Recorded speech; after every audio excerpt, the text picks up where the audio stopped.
అనే రూట్లో ఉన్నట్టున్నాడు. అంటే ఆవిడ గురించి ప్రస్తావించకపోవడమే బెటర్ అనేది. అంటే పవన్ కళ్యాణ్ని లైట్ తీసుకుంటాడు తను. పవన్ కళ్యాణ్ ఏమని ప్రొజెక్ట్ చేస్తాడు, దత్తపుత్రుడని. పవన్ కళ్యాణ్ అని పేరు వాడు. అట్లాగే ఈ అమ్మాయిది వాడట్లేదు. అంటే సమబుజ్జి గురించినే మాట్లాడతాడు. ఒక్క చంద్రబాబు గురించినే బాబు అని డైరెక్ట్గా మాట్లాడతాడు. అవసరమైతే ముసలాయన అంటాడు.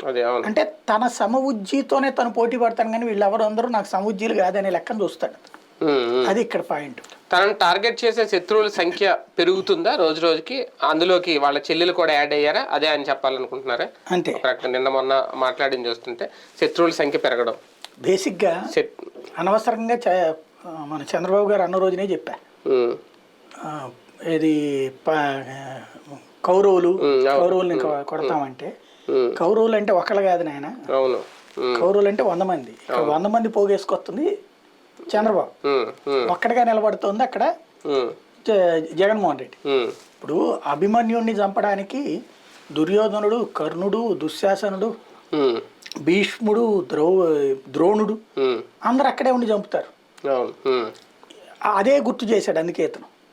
అది అనవసరంగా చంద్రబాబు గారు పాప నిన్న పవన్ కళ్యాణ్ గారు ఏదంటే నాకు నవ్వు వచ్చింది. ఇదేం పురాణాలు కాదు, కలియుగం ఇది, నేను జగను ఆయన పవన్, నేను పవన్ ఆయన జగన్ అంటే ఆ ముక్క మాట్లాడింది